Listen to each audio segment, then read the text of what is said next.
आप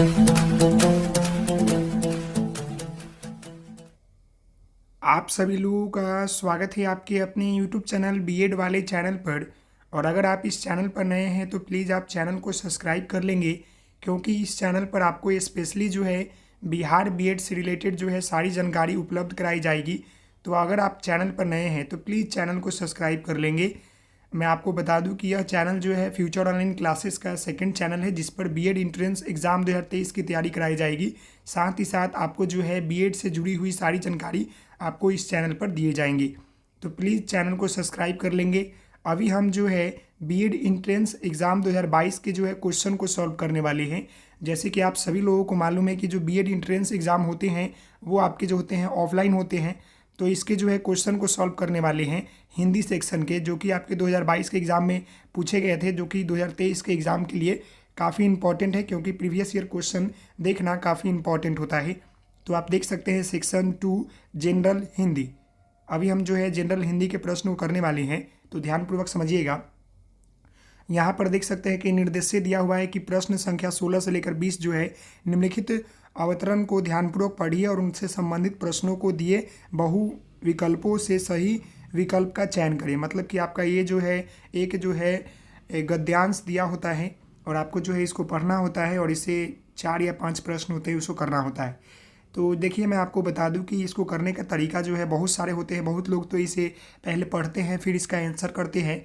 मैं आपको बता दूं कि आपको ऐसे नहीं करना है। सबसे पहले हम क्वेश्चन को पढ़ेंगे, फिर जो है हम उत्तर के ऊपर चलेंगे। इससे क्या होता है कि तुरंत मिलने की संभावना होती है। तो जैसे कि आप यहाँ 16 नंबर प्रश्न को देखिए। 16 नंबर प्रश्न क्या बोल रहा है कि हृदय की वह कौन सी स्थायी दशा है जो सदाचार को प्रेरित करती है। हृदय की वह कौन सी स्थायी दशा है जो सदाचार को प्रेरित करती है। समझ गए? तो यहाँ पर जो है ऑप्शन देखिए, प्रेम दशा, शील दशा, ज्ञान दशा, भक्ति दशा। तो हमें ढूंढना है कि हृदय की वो कौन सी स्थायी दशा है। यहाँ देखिए, पहले अब हम पढ़ने चलते हैं। शील हृदय की वह स्थायी स्थिति है जो सदाचार को प्रेरणा आपसे मतलब आपसे आप करती है। समझ गए? तो यहाँ तो हमारा मिल गया हृदय की वह कौन सी स्थायी दशा है। तो यहाँ देखिए स्थायी दशा क्या है, कौन सा स्थायी दशा है, शील। ये देखिए शील जो है ना, शील हृदय की वह स्थायी स्थिति है जो कि सदाचार को जो है प्रेरणा आपसे आप करती है। समझ गए? तो यही हमारा पूछा था। तो इसका आंसर क्या हो जाएगा? ऑप्शन आपका 2 नंबर मतलब बी नंबर हो जाएगा, शील दशा। समझ गए? तो ये तो हमारा क्लियर हो गया। अब हम दूसरे देखते हैं। तो यहाँ देखिए 16 नंबर देख लिए, तो अब हम 17 नंबर देखेंगे। 17 नंबर क्या प्रश्न बोल रहा है, यहाँ देखिए, कर्तव्य और शील का कौन सा आचरण सच्चा है। कर्तव्य और शील का जो है कौन सा आचरण जो है सच्चा है। पहला, जो ज्ञान और बुद्धि से युक्त हो। दूसरा, जो हृदय और बुद्धि से युक्त हो। तीसरा, जो आनंद और हर्ष से युक्त हो। चौथा, जो कर्तव्य ज्ञान से युक्त हो। अब हम चलते हैं ऊपर, देखते हैं कि कर्तव्य और शील जो है कौन सा आचरण सच्चा है। समझ गए? कर्तव्य और शील का कौन सा अच्छा आचरण जो है सच्चा है। तो ध्यानपूर्वक पढ़िएगा आगे। सदाचार, यहाँ से देखिए, सदाचार ज्ञान द्वारा परिवर्तित होता है या भक्ति द्वारा। इसका पता यूं ही लग सकता है कि ज्ञान द्वारा परिवर्तित जो सदाचार होगा उसका साधन बड़े कष्ट से हृदय को पत्थर के नीचे दबाकर किया जाएगा। पर भक्ति द्वारा, देखिए ज्ञान द्वारा बोल रहा है कि जो परिवर्तित सदाचार होगा उसका साधन जो है बड़े कष्ट से हृदय को पत्थर के नीचे दबाकर किया जाएगा। पर भक्ति द्वारा जो है परिवर्तित जो सदाचार होगा उसका अनुष्ठान बड़े आनंद से बड़ी उमंग के साथ हृदय से होता हुआ दिखाई देगा। भक्ति के द्वारा अगर करते हैं तो क्या होगा, बड़े आनंद से और उमंग के साथ हृदय से होता हुआ दिखाई देगा। उसमें मन को मारना ना होता है, उसे और देखिए उसे और सजीव करना होता है। कर्तव्य और शील का वह आचरण सच्चा है जो आनंद पूर्वक हर्ष पुलक के साथ हो। देखिए हमारा यहाँ मिल गया ना, यही ना हमारा 2 नंबर प्रश्न पूछा था कि कर्तव्य और शील का कौन सा आचरण जो है सच्चा है। तो यहाँ देखिए कर्तव्य, और यहाँ पर देखिए कर्तव्य और शील का वही आचरण सच्चा है जो क्या हो, आनंद पूर्वक और हर्ष पुलक के साथ हो। तो हमारा आंसर देखिए कहाँ पर लिखा हुआ है, आनंद पूर्वक। देखिए जो ज्ञान और बुद्धि के युक्त हो, जो हृदय और बुद्धि से युक्त हो, जो आनंद और हर्ष से युक्त हो। हमारा ऑप्शन सी नंबर देखिए मिल गया, जो आनंद और हर्ष से क्या हो, युक्त हो। इसका आंसर क्या हो जाएगा, 3 नंबर हो जाएगा। और यह जो मैं प्रश्न करा रहा हूँ ये रियल प्रश्न है, आपके बीएड एंट्रेंस एग्जाम 2022 में पूछा हुआ था। तो इसका क्या हो जाएगा, जो आनंद और हर्ष से युक्त हो, यहाँ पर देख लीजिए मिला ना। कर्तव्य का वह, देखिए कर्तव्य और शील का वही आचरण सच्चा है जो आनंद और हर्ष पुलक के साथ हो, समझ गए। ये आपका 2 नंबर हो गया। मैं लिख भी देता हूँ ताकि आपको समझने में हो। 1 नंबर यहाँ पर है, समझ गए। चलिए अगले प्रश्न को चलते हैं। तो यहाँ देखिए अब आपके जो है 18 नंबर प्रश्न यहाँ पर बोल रहा है कि ज्ञान द्वारा परिवर्तित, देखिए प्रवर्तित सदाचार का पता कैसे लगाया जाता है। ज्ञान द्वारा जो है परिवर्तित सदाचार का जो है पता कैसे लगाया जाता है। हृदय को साथ लेकर, कष्ट पूर्वक हृदय को दबाकर, प्रेम पूर्वक हृदय को दबाकर, बुद्धि के प्रयोग के दबाकर। तो मैं बता दूं ऊपर हमने अभी जस्ट पढ़ा है यहाँ पर कि भक्ति द्वारा, और यहाँ पर देखिए ज्ञान द्वारा। हम कलर चेंज कर लेते हैं, देखिए ज्ञान द्वारा परिवर्तित जो सदाचार होता है उसका साधन बड़े कष्ट से हृदय को पत्थर के नीचे दबाकर किया जाता है। हमारा ये आंसर मिल गया ना, 3 नंबर। ये देखिए मैं यहाँ लिख देता हूँ 3 नंबर।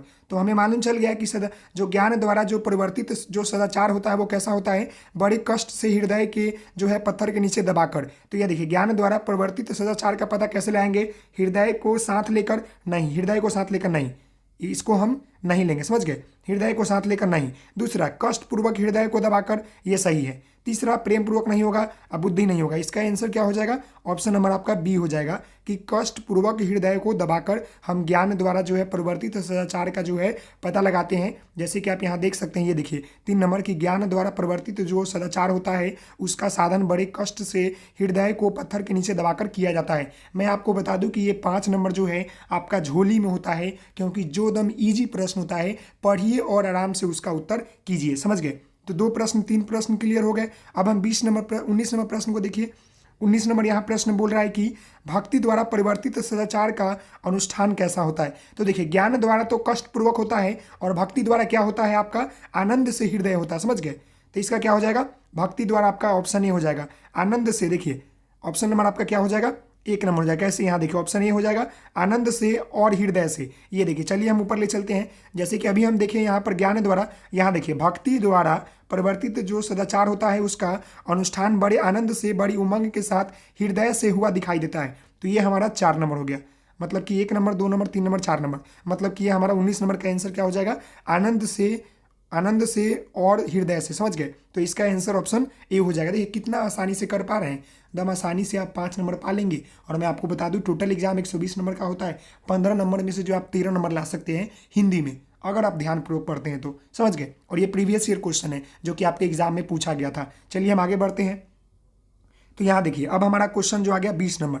तो हम 20 नंबर को यहाँ पर करते हैं। ये देखिए 20 नंबर बोल रहा है कि सदाचार किसने परिवर्तित होता है, सदाचार जो है किससे परिवर्तित होता है। यहाँ देखिए प्रेम और भक्ति के द्वारा, प्रेम और भक्ति के द्वारा, भक्ति और धर्म के द्वारा, यहाँ देखिए धार्मिक भावना के द्वारा, ज्ञान और भक्ति के द्वारा। तो यहाँ हम देखे हैं कि जो सदाचार होता है किससे, एक तो हमारा यहाँ पर मिला है क्या, देखिए ज्ञान, एक यहाँ ज्ञान और दूसरा क्या है भक्ति। तो इसका आंसर क्या हो जाएगा आपका ज्ञान और भक्ति द्वारा, ज्ञान और भक्ति द्वारा। इसका आंसर क्या हो जाएगा, ऑप्शन नंबर आपका डी हो जाएगा, समझ गए। तो ये 5 प्रश्न देखिए कितने आसानी से आपको सारे प्रश्न यहाँ मिल गए। मैंने आपको नंबर भी लिख लिया है और पूरे प्यार से एकदम बच्चा की तरह समझा रहा हूँ ताकि आपकी गलती ना हो। इस तरह के जो प्रश्न आपके आते हैं बीएड के एंट्रेंस एग्जाम में आसानी से आप कर सकते हैं और 5 नंबर गेन कर पाते हैं, समझ गए। आगे चलते हैं क्वेश्चन नंबर 21 की तरफ। आप देखिए 20 नंबर क्वेश्चन मतलब हो गया, 5 क्वेश्चन तो हो गए। अब यहाँ पर 21 नंबर प्रश्न देखिए क्या बोला है निर्देश में कि प्रश्न संख्या 21 से 23 जो है सही विलोम शब्द का चयन करें। यहाँ पर जो है आपसे विलोम शब्द से 2 या 3 प्रश्न जो है आपसे पूछे जाते हैं। तो ये देखिए विलोम शब्द हमारा यहाँ आ गया। अब चलते हैं, देखिए 21 नंबर प्रश्न क्या बोल रहा है, उपेक्षा, उपेक्षा का जो है क्या होगा विलोम। यहाँ देखिए परीक्षा, लौकिक, अपेक्षा, उठोक्षा, समझ गए। तो मैं आपको बता दूं कि जो आपका उपेक्षा है इसका जो विलोम होता है आपका अपेक्षा हो जाता है। इसका आंसर क्या हो जाएगा, सी नंबर हो जाएगा, समझ गए। अगला यहाँ प्रश्न देखिए 22 नंबर प्रश्न यहाँ पर बोला है आपका कि यहाँ देखिए प्राचीन का क्या होगा। तो प्राचीन मतलब आप सभी लोगों को मालूम है कि क्या होता है कि प्राचीन मतलब पुराना, समझ गए, प्राचीन काल से आ रहा है, ऐसा सुनने में आता है ना। तो प्राचीन का जो विलोम होता है वो आपका देखिए ऑप्शन में क्या है, समीचीन, वर्तमान, आवर्चीन और अर्वाचीन है, फिर नवयुक्त। तो प्राचीन का जो आपका विलोम होता है वो होता है अर्वाचीन। क्या होता है, अर्वाचीन। तो इसका आंसर क्या हो जाएगा, आप देख लीजिए, इसका आंसर आपका सी हो जाएगा, समझ गए। सभी प्रश्न एकदम इजी पूछे जाते हैं, बस थोड़ा सा फर्क है समझने का। अगर आप समझ लेते हैं तो आसानी पूर्वक जो है सभी प्रश्न को कर सकते हैं, समझ गए। आगे बढ़ते हैं। तो यहाँ देखिए अगला आपका यहाँ प्रश्न है 23 नंबर कि सुधा का जो है विलोम बताइए। समझ गए, सुधा का विलोम क्या होगा? तो मैं आपको बता दूं कि सुधा का जो विलोम होता है वो आपका जो होता है अमृत होता है। समझ गए, बहुत जगह जो है आपको अमृत देखने को मिलेगा, लेकिन यहाँ पर को देखिए यहाँ पर पहला ऑप्शन गलत है, दूसरा भी गलती है। डाउट जो है यहाँ पर मुधा और अमृत में है, तो बहुत जगह जो है आपको अमृत भी देखने को मिलता है और बहुत जगह जो है मुर्धा भी देखने को मिलता है। यह प्रश्न मैं आपके ऊपर कंफर्म छोड़ता हूँ। यह 1 नंबर प्रश्न जो है आप जो है मुझे कमेंट बॉक्स में बताइए कि इसका आंसर क्या होगा। ऐसे मैं आपको बता दूं कि बहुत जगह जो है अमृत लिखा हुआ है और बहुत जगह जो है मुर्धा भी लिखा हुआ है। मेरे ख्याल से इसका जो सुधा मतलब भी अमृत, ये तो विलोम हो जाएगा ना, तो इसका आंसर ऑप्शन डी होना चाहिए। समझ गए, लेकिन बहुत जगह जो अमृत दिखा हुआ है आप लोग एक बार कंफर्म होकर मुझे बताइएगा यहाँ पर, या मैं बता दूंगा आपको कि ये प्रश्न आप देख लीजिएगा। अगले प्रश्न की ओर बढ़ते हैं। तो यहाँ देखिए अब हम क्वेश्चन नंबर जो है चलते हैं। यहाँ पर देखिए क्वेश्चन नंबर आपका 24 से लेकर 26 है। निम्नलिखित प्रयुक्त संधि का जो है सही नाम चुनिए। संधि से आपको प्रश्न देखने को मिलते हैं, तो संधि पढ़ना बेहद जरूरी है। यहाँ देखिए पहला क्या है प्रश्न कि सन्मार्ग का जो है बताना है आपको संधि।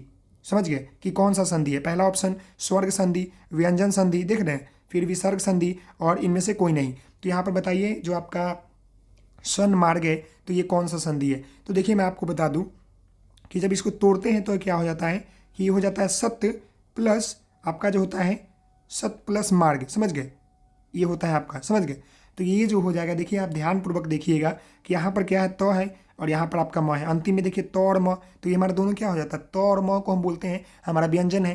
तो ये इसका आंसर क्या हो जाएगा? ऑप्शन आपका बी नंबर व्यंजन हो जाएगा। समझ गए, अगले प्रश्न को देखिए। यहाँ देखिए अगला प्रश्न आपको यहाँ पर बोल रहा है 25 नंबर की ज्ञानोदय का क्या होगा?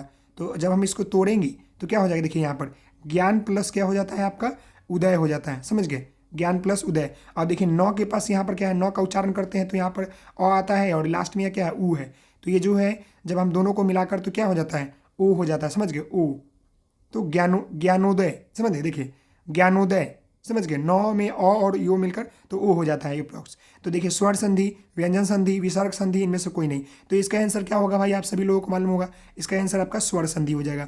ज्ञानोदय क्या है? स्वर संधि है। अब यहाँ पर अगला ऑप्शन जो है आपका, अगला प्रश्न यहाँ पर 26 नंबर निराधार है। समझ गए, तो निराधार अगर इसको हम तोड़ते हैं तो निरह प्लस आधार तोड़ सकते हैं। तो यहाँ पर क्या हो जाएगा आपका, यह विसर्ग हो जाएगा। समझ गए, ह का यहाँ पर उच्चारण हो रहा है, तो यहाँ पर जो आपका इसका आंसर होगा ऑप्शन नंबर सी हो जाएगा, इसका विसर्ग संधि। समझ गए, अगले प्रश्न की ओर बढ़ते हैं। तो यहाँ देखिए अगला प्रश्न आपको यहाँ पर बोल रहा है 27 नंबर की जयशंकर। अब यहाँ पर आ गया आपका 27 से 30 प्रश्न की निम्नलिखित का सही उत्तर चुनिए। यहाँ बोल रहा है कि जयशंकर प्रसाद की काव्य भाषा कौन सी है? यहाँ पर अवधी मगही। समझ गए, आगे बढ़ते हैं। तो यहाँ देखिए अवधी मगही, फिर यहाँ पर क्या है आपका, ऊपर चलते हैं तो यहाँ पर मैथिली और यहाँ पर आपका खड़ी बोली। तो मैं आपको बता दूं कि जयशंकर प्रसाद की जो भाषा है वो आपका खड़ी बोली है। क्या है? खड़ी बोली। समझ गए, तो इसका आंसर क्या हो जाएगा? ऑप्शन आपका डी नंबर हो जाएगा। अगले प्रश्न को देखते हैं। यहाँ पर है कि व्याकरण क्या है? आप सभी लोगों को मालूम है कि व्याकरण क्या है। पहला देखिए भाषा निगमन, भाषा का नियम। दूसरा भाषा का उद्गम या उद्भव, भाषा का विकास, इनमें से कोई नहीं। तो मैं आपको बता दूं कि जो आपका व्याकरण है वह एक प्रकार का जो है भाषा का नियम है। समझ गए, तो इसका आंसर क्या हो जाएगा? ऑप्शन नंबर आपका ए हो जाएगा। अगले प्रश्न को देखते हैं। तो यहाँ देखिए अगला प्रश्न आपका 2 प्रश्न और है, क्योंकि यहाँ पर हमने 16 से स्टार्ट किया तो 30 पर खत्म हो जाएंगे, 15 ही प्रश्न होते हैं। यहाँ देखिए अगला प्रश्न यहाँ पर है कि गिरी शब्द का शुद्ध बहुवचन क्या होगा? तो देखिए यहाँ पर ऑप्शन दिया है गिरिया, गिरी, गिरी, और यहाँ पर देखिए क्या है, गिरिये। तो याद रखिए मैं आपको बता दूं कि गिरी शब्द का जो है आपका जो सही संधि विच्छेद होता है वह गिरी ही हो जाता है। इसका जो होता है आपका शुद्ध बहुवचन जो होता है, संधि विच्छेद नहीं, बहुवचन जो होता है गिरी शब्द का, गिरी ही हो जाता है। तो इसका आंसर क्या हो जाएगा आपका? ऑप्शन नंबर आपका सी हो जाएगा। समझ गए, गिरी शब्द का जो आपका बहुवचन है गिरी हो जाता है। ये सब क्या है? गलत है, याद रखिएगा। अगले प्रश्न को देखिए यहाँ पर 30 नंबर।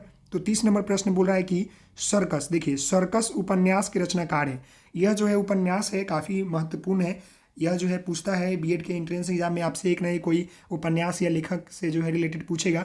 तो यहाँ पर है डॉक्टर देवराज, यशपाल, अमृतलाल नागर और संजीव।